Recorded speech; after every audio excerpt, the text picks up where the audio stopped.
Hello, welcome to Module 12. Congratulations.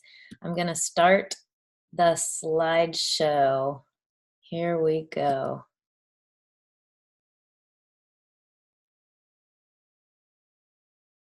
I don't know why I always kind of get it wrong here. All right. Great.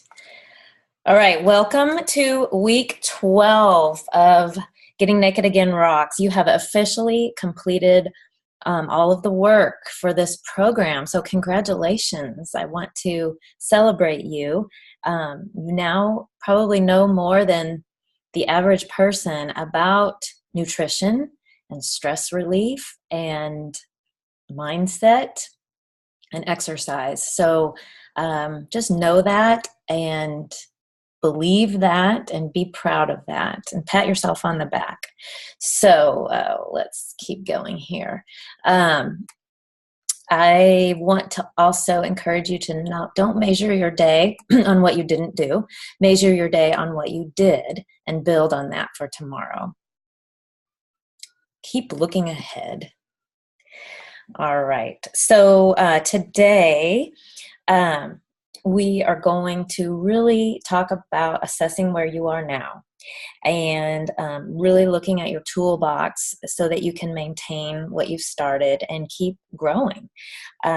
You have so many tools throughout that I've given you throughout these 12 weeks that I hope that you will flip back to them and look at them and ask for help whenever you need it. I'm always going to be here. Just because the 12 weeks are over doesn't mean that I'm not going to be here to help you.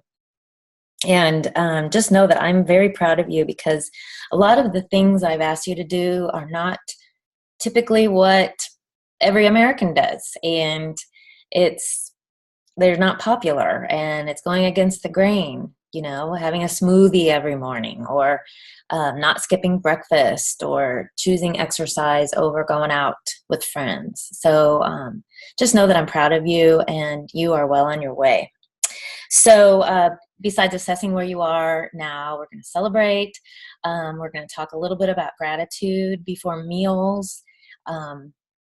And then I'm going to give you the secrets of centenarians. I loved this. Dr. Sears shared this with us.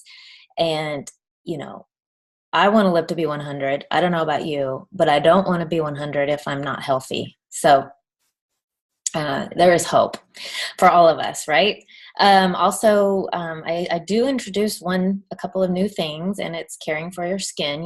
You've worked so hard on the insides. Let's talk about the outsides. We'll talk about habits again and staying motivated as you move on. I'm going to encourage you to try something new. We're going to look at the toolbox you've created for stress relief, a little bit of encouragement for the future. And then I've also put all of the recipes in a document so that you'll have them, so you don't have to flip through all of the modules if you want to look for them. All right, so first, let's assess how far you've come.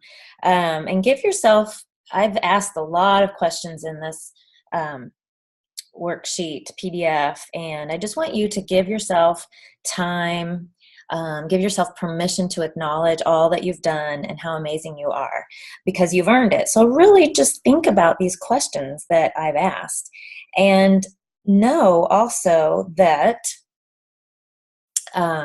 perhaps your goals have changed after you've done the work here in the 12 weeks. Maybe at the beginning you wanted to lose 20 pounds and fit into all your clothes.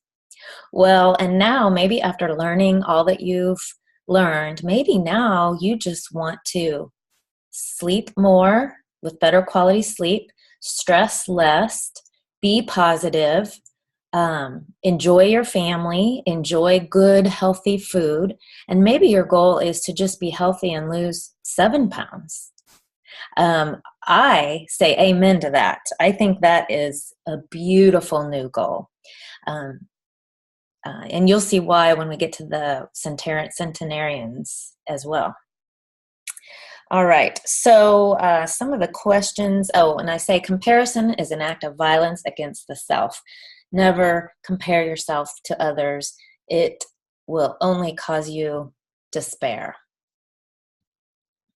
All right. So again, look at your accomplishments. Think about it. I ask you questions like, how have you grown personally? You know, maybe you have learned to ask for what you want and not been shy about it. How has your mindset changed? I hope that you're less negative towards yourself. You don't compare yourself anymore. Maybe you take action within the first 5 seconds of thinking about doing something. What are you the most proud of? And what difficulties have you overcome that have made you stronger? Because let's face it, if you have overcome some cravings, if you have even just been aware of your cravings and what triggers them, then that's a strength. That has made you stronger, that awareness, that knowledge of what's causing the craving. Perhaps a couple of days, I hope more than that, during this 12 weeks, you have worked out when you haven't felt like it, but you did it anyway. That is strength. Maybe, what else? What else could it be? Maybe, one day instead of getting up early to do extra work, you decided to sleep longer because 7 to 8 hours of sleep is more healthy for you. That is an accomplishment, and I want you to write all of those things down. The small ones count. So please take your time on this part. And then, reward yourself.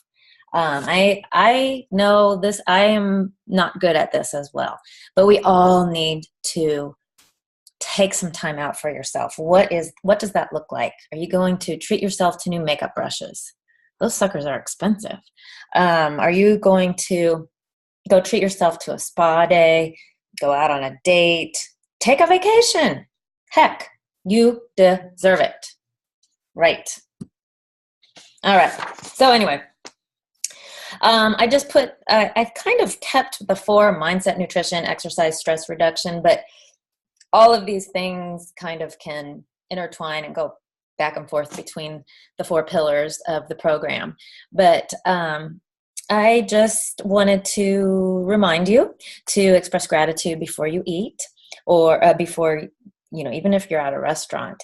And this, just not necessarily the words you say, but the state of mind that you sit down, you slow down, you relax, you let go of the busyness and the worries of the day, and you just give thanks for the food. And, I would encourage you to sit down as a family a couple of nights a week to eat and pray, or give gratitude before you eat. I think I personally believe that one of the reasons the standard American diet is so unhealthy is because we don't eat and sit down at a table anymore as a family. And if we could just change that to 2 or 3 nights a week, no electronics, sit down at the table and eat. Doesn't have to be a long ordeal. I really know that we will all be healthier for it.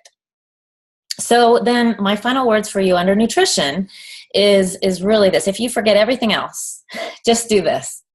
Plan your meals and snacks ahead of time. Make those lists. Choose only real food. Shop around the perimeter of the store. Prepare food at home more often instead of driving through or picking up something. I think by the time you get in the car and drive and pull out your wallet and wait for the food and drive home, you could have cut up some veggies and made something a lot more healthy. Of course, I've already said that. Savor each bite. This slows you down, chewing slower, and then repeat. So there you have it. All right, let's get to the good stuff. Oh boy, the secrets of centenarians. I loved this. I've listed everything in the worksheet. I love this quote from Bessie Cooper, who was 116. My 80s were the best years of my life. Love that. But I'm just going to share a few of them with you. And these, again, are from Dr. Sears. They move They love, they're lean. Now, it doesn't mean that they're skinny. They have just the right amount of body fat for their body type. All right? So, again, healthy is the new skinny. They eat less than the standard American diet, which you do too now, by the way. They graze, meaning they eat many small meals throughout the day. They eat pure, real foods. A lot of the people on this list lived in the area of Italy, the Mediterranean area, where they walked to get their food. They walked, every day to get fresh food. And so they ate real food. They shunned processed packaged foods. They laugh. They pray. They're flexible, not necessarily in their body, meaning that they adapt well to change. They serve and volunteer. They're musical. That doesn't mean you have to learn an instrument, but it could mean that. It's either listening or playing music. They swim. I thought that was an interesting one, but they swim. They think, like Sudoku and crossword puzzles. They go slow. They're not hurried all the time. They're fun. They sleep 7 to 8 hours a night. They're up, meaning they're not worry-warts. They're positive thinkers. They work. They need a project. They have a reason to wake up in the morning. They're sexy, believe it or not. Couples who engage in sexual activity tend to live longest. And they plan. They're always thinking ahead.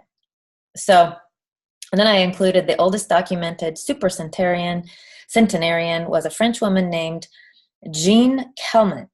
And she died in 1997 at the blessed age of 122. Woo! I thought that was pretty neat. All right, then we're going to move on to the skin. So all these 12 weeks, we've worked so hard on your insides, on your muscles, working out on your muscles. We've worked on your digestive system and getting the garbage out of from inflammation, glycation, and oxidation.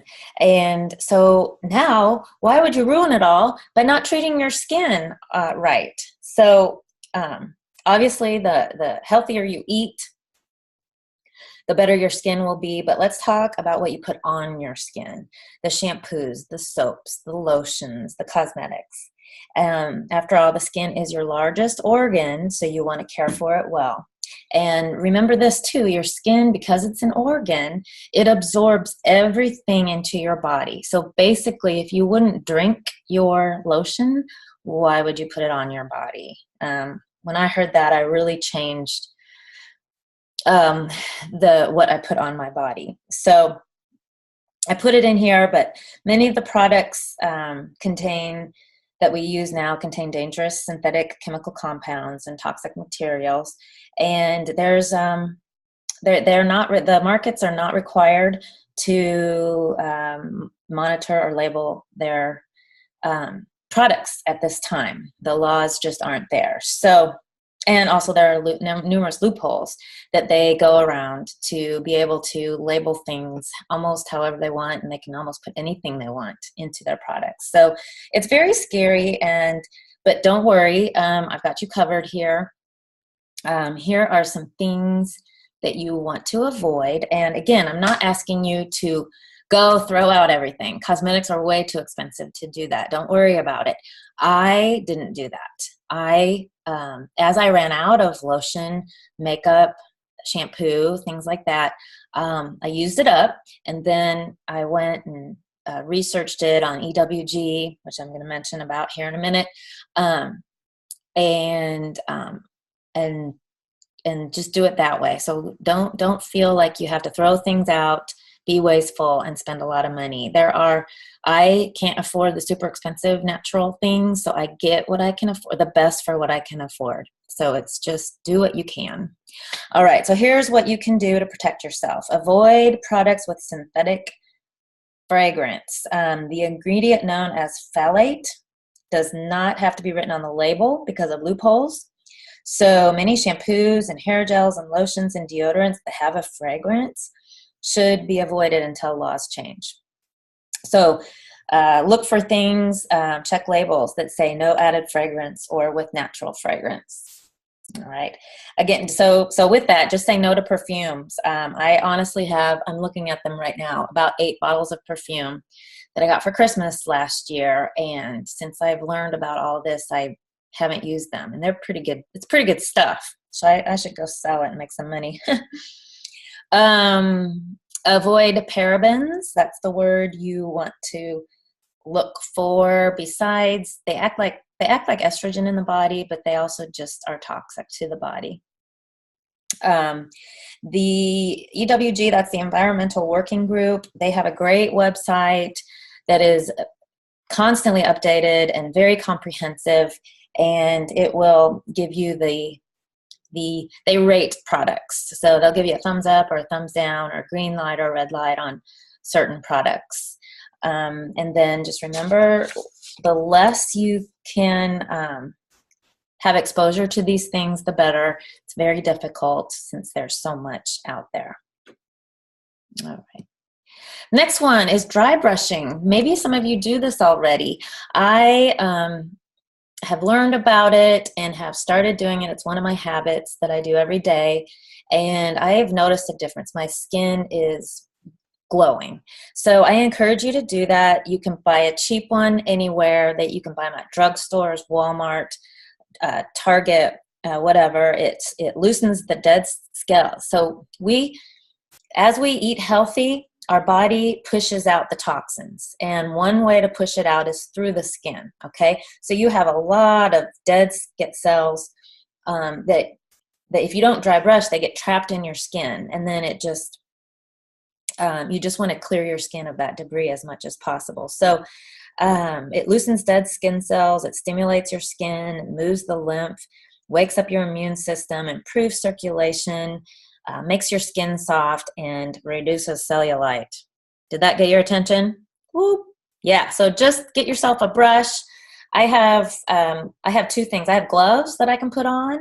I also have a brush with a stick on it so I can get my back, and I do it right before I shower, and it doesn't take very long, and it feels good. Kind of wakes you up if you're not awake yet. So go for that. Yay. And that's your skin. All right. Moving on to exercise. And again, a few things in the exercise portion kind of aren't really specifically just exercise, but I wanted you to just kind of assess again what you liked from the program. Maybe you need to go back and add some things. Make sure you have a backup plan. You know, if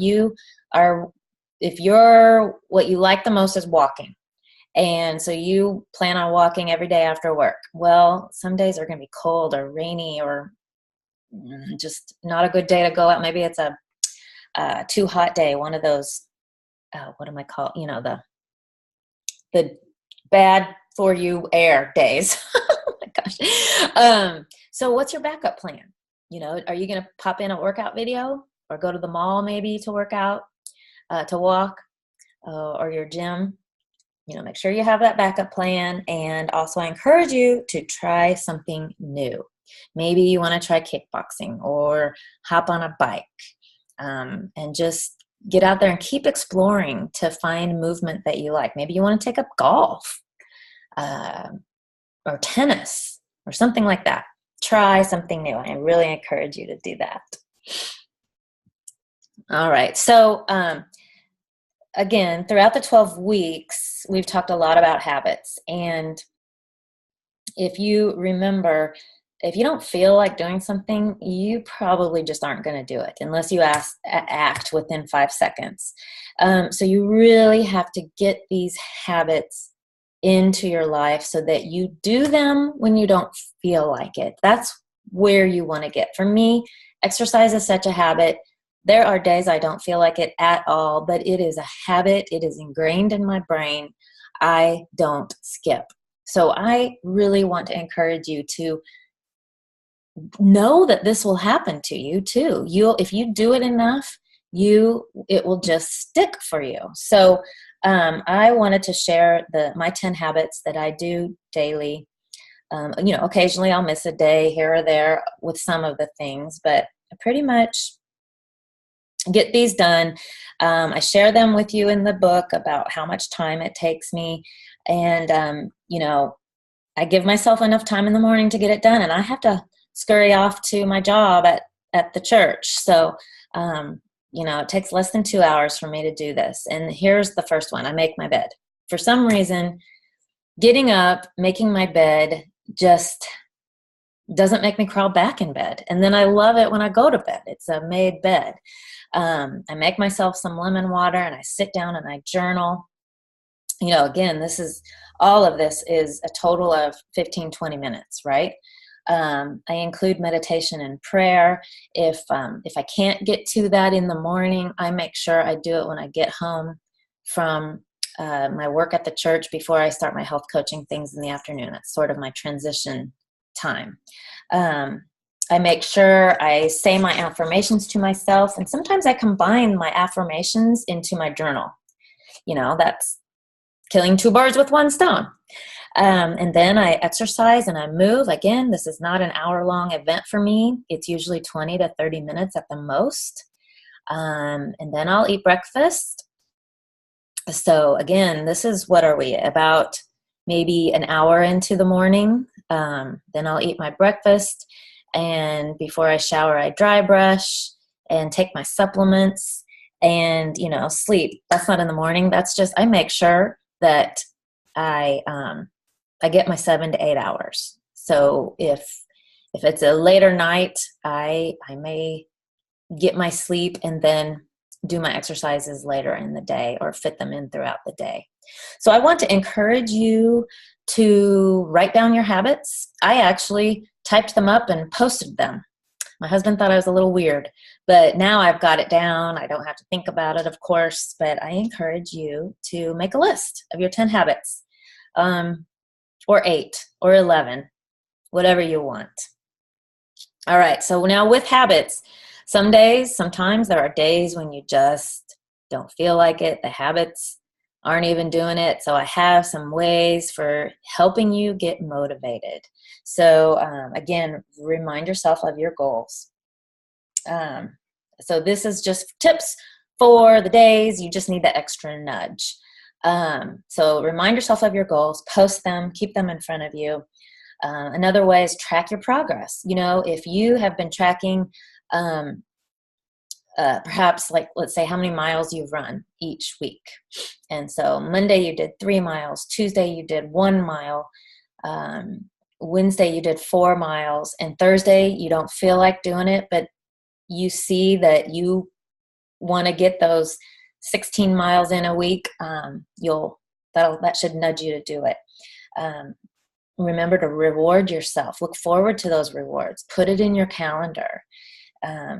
Sometimes if you are feeling overwhelmed, give yourself a break. And don't be so hard on yourself.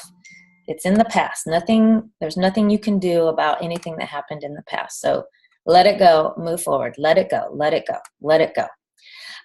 This one I do often. There are days I don't feel like working out. And so occasionally my gym is in my garage, and we have a TV out there, and I'll put on YouTube, and I'll find some inspirational music or a video, and sometimes that does it for me. So find what works for you, and then also be spontaneous. Do something new. Surprise yourself a little. Break up the monotony. Ask a friend to go to a kickboxing class with you, or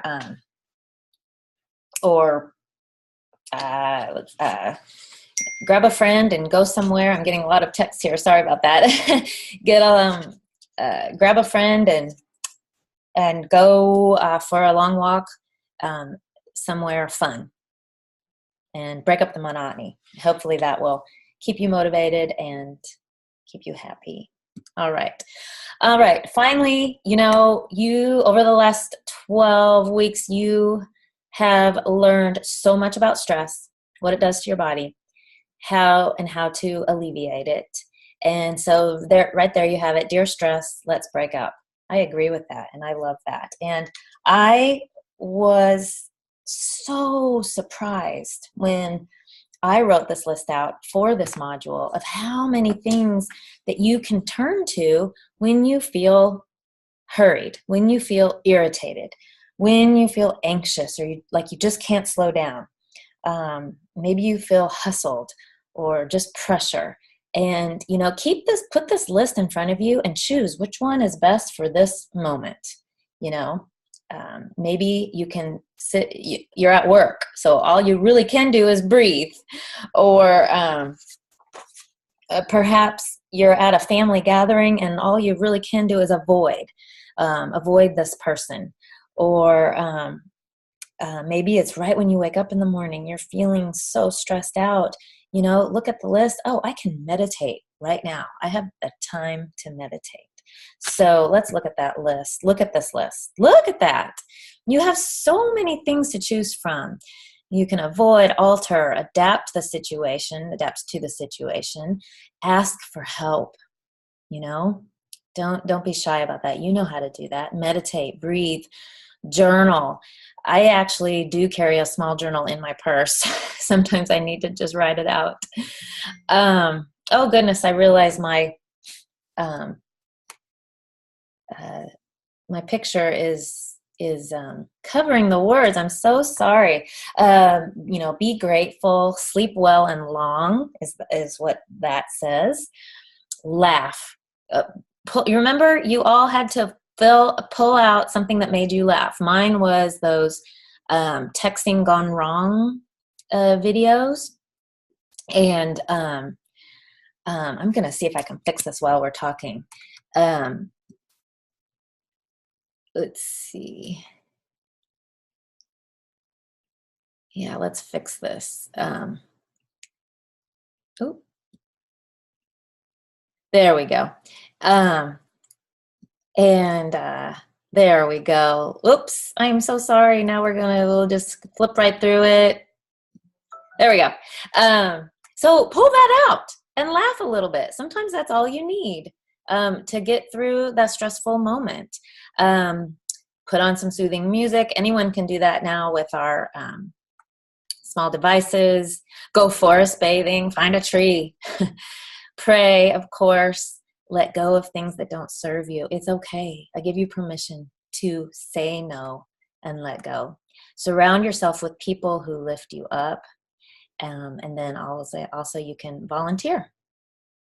All right, sorry for that little hoo-hoo. All right, so finally, I wanted to mention too, this is a good one. I'm going to go back to the stress relief.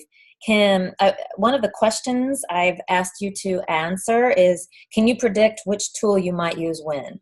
For example, I know if I have a busy day with my health coaching and I'm going to be sitting at my desk, staring at my computer all day, no human interaction, I am going to make sure I listen to soothing music in the background. It just helps the day be smoother. Perhaps you're going to visit relatives soon. What do you plan to do? Do you plan to meditate each morning? Give yourself time to meditate before breakfast, before you go downstairs and have to face these relatives or friends, I guess. Or perhaps you know that if you're visiting relatives again, you just need to plan to go for a walk every afternoon by yourself so that you will be the best you ever. Which brings me to then the final, I designed this program to help you be the best you. And it is my true passion to make sure you get there and to make sure you love yourself enough to reach all of your healthy goals. Nothing makes me more happy than you realizing, you came into this program thinking one thing and you got so much more out of it, or you really decided healthy is my goal versus fitting into those jeans. That just lights me up.